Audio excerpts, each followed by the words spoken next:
మన defence minister అయినటువంటి రాజ్నాథ్ సింగ్ గారు ప్రస్తుతం మొరాకో పర్యటనలో ఉన్నారు కదా. అయితే అక్కడ ఆయన కొన్ని స్టేట్మెంట్లు పాస్ చేయడం జరిగింది.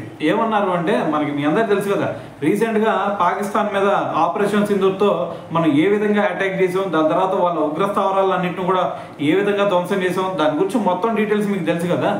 అయితే ఇప్పుడు దీని గురించి ఆయన చెప్తా ఉన్నారు. ఏమని, మనం ఆపరేషన్ సింధూర్ అప్పుడే కంప్లీట్ అయిపోయింది అని చెప్పేసి మీరు అనుకోవద్దు. ఆపరేషన్ సింధూర్ 2.0 కూడా ఉంది. కాకపోతే అది ఎప్పుడు స్టార్ట్ చేస్తాం అనేది మన చేతిలో లేదు. ఇది కేవలం పాకిస్తాన్ బిహేవియర్ మీద మాత్రమే డిపెండ్ అయి ఉంది అని చెప్పేసి దీని గురించి మాట్లాడారు అనమాట.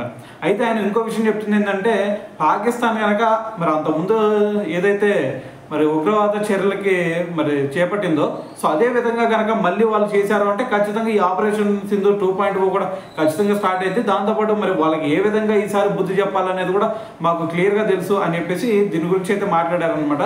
సో ఇంకో విషయం ఇక్కడ పీఓకే గురించి, మరి పీఓకే గురించి మరి పాకిస్తాన్ మీద మీరు యుద్ధం చేసే ఛాన్స్ ఉందా అంటే, సో మళ్ళీ పీఓకే కోసం అని చెప్పేసి సపరేట్గా పాకిస్తాన్ మీద దాడి చేయాల్సిన అవసరం లేదు.